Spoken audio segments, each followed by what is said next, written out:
trying to learn Korean? Get the lessons that are perfect for you. Click here to get your free lifetime account. Hi everyone, I'm Jae-hee. Welcome back to Korean Weekly Words. In this video, we'll be talking about 10 phrases for bad students. Let's see what we have. 게으른, lazy. 게으른, lazy. These days I'm kind of becoming lazy. I'm not sure if lazy is bad. 그 애는 너무 게을러서 싫어. Which means that I don't like him because he's too lazy. 미루다, procrastinate. Although it's kind of due, I just do something on the due date. So in that case, you can say 시험 공부를 계속 미루다, which means that I continually procrastinate the preparing for the test. 수업 시간에 잡담하다, chat in class. 수업 시간에 잡담하지 마세요, which means don't chat in class. 수업을 빠지다, skip class. 수업을 빠지다, skip class. So in a sentence you can say 몸이 아파서 수업을 빠졌습니다. I skipped a class because I was sick. 컨닝하다, cheat on a test. 컨닝하다, cheat on a test. So when I was at the elementary school, we usually put some school bag on the desk so that kids don't cheat on a test. And these days I heard that at a Korean classroom, they usually ask 1 or 2 parents to come in so that they can watch kids taking a test and making sure that no one cheats on a test. 컨닝을 하다가 걸렸습니다, which means that I got caught while cheating on a test. 수업에서 낙제하다, fail a class. 수업에서 낙제하다, fail a class. So in a sentence you can say 과학 수업에서 낙제했어. I failed a science class. In Korea, instead of using A, B, C, D, F, we have a system like 수우 미양가. So 수 is something like A, which is the excellent, and 가 is something like fail. So if someone get 가, which is like F, you can say that 수업에서 낙제했어. I failed the class. 숙제를 안 하다, not do homework. Here we have the word 숙제 meaning homework. So you can say 너무 피곤해서 숙제를 안 했어. I was so tired, so I didn't do homework. 수업 시간에 자다, sleep in class. 수업 시간에 자다, sleep in class. 너무 피곤해서 수업 시간에 잠을 잤습니다. I slept in a class because I was so tired. 표절, plagiarism. In a sentence you can say 이 리포트는 표절한 것 같아. Which means that this report seems like have a lot of issues with plagiarism. 규칙을 따르지 않다, not follow rules. 규칙을 따르지 않다, not follow rules. And here we have the word 규칙, which means rules. If you're talking about law, you can use the word 법 or 법률. But here it's just the rules of the school. So you can say that 학교 규칙, 규칙 or 학칙 to say school's rules. In a sentence, you can say that 규칙을 아는 학생들은 점수를 잃을 수 있습니다. Which means that if you don't follow rules, you can lose your point. So when I was at junior high, we actually had a point system at school. So if you do something right, you can get 3 points. Or if you do something wrong, 규칙을 따르지 않다, then you could lose your point. So at the end of each semester, teachers sum it up and they just give awards or punishment. Okay, that's all top phrases for bad students. If you have any phrases that you want to add in, please leave a comment in below. Make sure to subscribe and I'll see you next time. 다음 시간에 뵙겠습니다. 안녕히 계세요. In 2002, when I was in high school, last year, I was preparing for the college entrance and actually was in the middle of the World Cup season. So we had a semi-final and we were forced to stay at school because we had to prepare for the test. But my school was really near the downtown, so we could hear everything, people cheering, helicopters of news media. So with 300 of my friends, we made a plan and we escaped.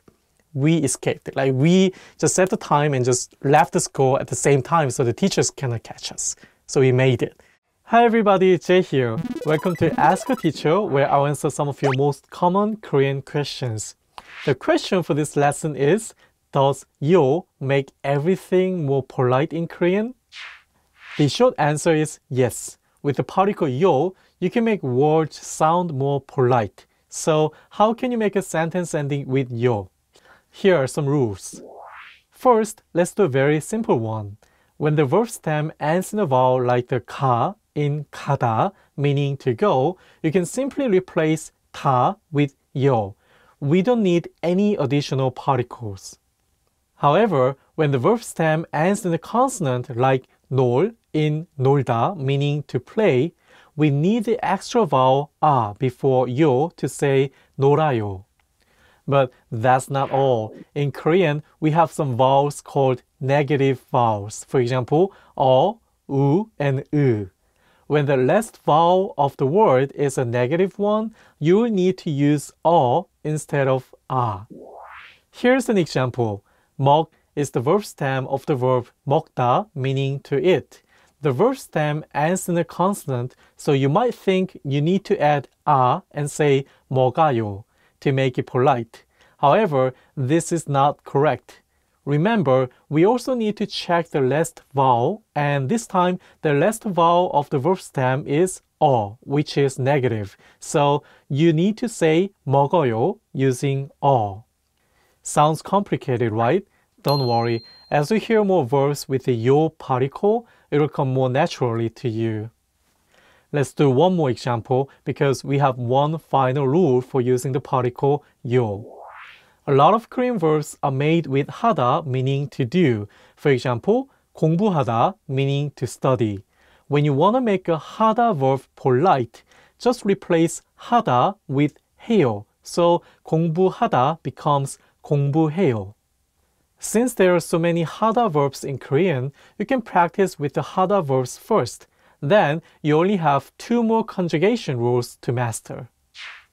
Is this still confusing? You get the hang of it with more practice. If you have any more questions, please leave them in the comments below and I'll try to answer them. See you next time. 다음 시간에 만나요. Hi everyone, I'm Jae-hui. Welcome back to Korean Weekly Words. In this video, we'll be talking about how to respond to how are you. Let's begin. 괜찮아요. I'm fine. 괜찮아요. I'm fine. For example, if someone asks you 어떻게 지내요? How are you? You can say 괜찮아요. 어떻게 지내요? I'm fine. How are you? Or 괜찮아요. 잘 지내요? I'm fine. You're doing well? 전 괜찮아요. I'm okay. 전 괜찮아요. I'm okay. So if you just say 괜찮아요, that means I'm okay, I'm fine. But if you say 전 괜찮아요, it means I am okay, but I'm not sure about the other person. So for example, if your friend knows there was something bad happened to your family and asks you 어떻게 지내? Like how are you? Then if you say 난 괜찮아 or 전 괜찮아요, it means I'm okay, but I'm not sure about other family members. 졸려요. I'm sleepy. 졸려요. I'm sleepy. So you don't have to keep saying 괜찮아요 always. But sometimes when you feel sleepy, you can also say 졸려요. I'm sleepy. And I think it's better to give the reason why you feel sleepy. For example, 졸려요. 어제 늦게까지 공부를 했어요. Which means I'm sleepy because I studied until late last night. 잘 지내요. I'm great.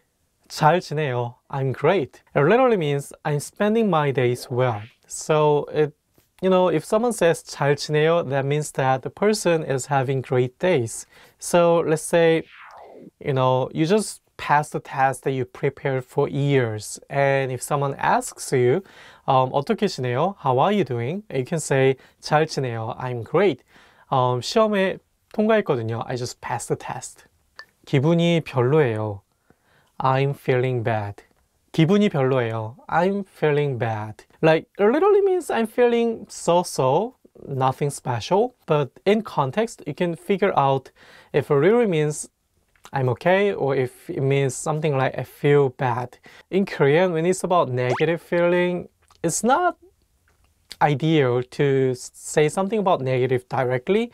So people usually say, 기분이 별로예요. Like, I feel just so-so, like nothing special, nothing good, to mean I feel bad. 나쁘지 않아요. I'm not bad. 나쁘지 않아요. I'm not bad. So 나쁘다 means bad. So it literally means actually I'm not bad. I'm not feeling bad. It's not bad.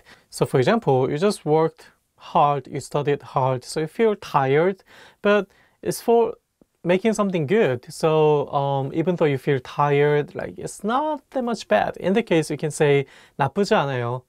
물어봐줘서 고마워요. Thank you for asking. 물어봐줘서 고마워요. Thank you for asking. It's kind of not common to say this phrase because people usually, just give the answer right away and then, ask you back how are you. 너는 and you. 너는 and you. So you can use that kind of the phrase for any situations that you want to say and you. For example, 뭐 먹을래? What do you want to have? 김치찌개, 김치 stew. And you, 너는? 요새 어떻게 지냈어요? How have you been recently? 요새 어떻게 지냈어요? How have you been recently? So 요새 means recently and 어떻게 지냈어요 means how are you? How have you been doing? So if you haven't seen someone for a long period of time, like for a month, you can say that 요새 어떻게 지냈어요? How have you been doing recently? 바쁘게 지내고 있어요. I've been busy. 바쁘게 지내고 있어요. I've been busy. But still, I'm really enjoying meeting you guys who really want to learn Korean, so I'm happy to doing it. So I can also say that 잘 지내고 있어요. I'm doing great. Okay, that's all the responses to how are you in Korean. I hope you like some of the phrases and use it when someone asks you 어떻게 지내요? How are you? If you want to learn more phrases like this, make sure to visit koreanclass101.com. I'll see you next time. 다음 시간에 만나요. 안녕히 계세요. Hi everybody, Jay here. Welcome to Ask a Teacher, where I'll answer some of your most common Korean questions. The question for this lesson is, how do I use 은 and 는? 은 and 는 are called topic marking particles and are placed after noun to specify what's being discussed. Using a topic marking particle is one way to designate a noun as the subject of a sentence. The main functions of 은 and 는 are to bring attention to remind the listener about the topic, to clarify the topic, or to contrast two items. You can use 는 when the previous syllabic block ends in a vowel, and 은 when the previous syllabic block ends in a consonant. Let's take a look at some examples so you can learn how to use 은 and 는 correctly. When there's not a specific topic being talked about in a conversation, a topic marking particle can be used to bring attention to what the speaker wants to talk about. For example, 한국어 공부는 좋아하세요? Meaning, do you like studying Korean? Here, the speaker draws attention to the topic of Korean study. If a topic has already been introduced in the conversation, you don't need to mention it again. However, if the speaker wishes to clarify what's being spoken about, a topic marking particle is used to clarify the topic of the sentence. From our previous example about studying, we can say 한국어 공부는 재미있어요. Studying Korean is fun. A topic marking particle can also be used to contrast items. 저는 한국어 공부가 재미있어요. Literally, as for me, studying Korean is fun. Another person might respond, 저는 영어 공부가 재미있어요. As for me, studying English is fun. These sentences use the topic marking particle to contrast the other person who is interested in studying a different language. That's it. I hope that answers your question. Please leave any more questions in the comments below and I'll try to answer them. See you next time. 다음 시간에 만나요.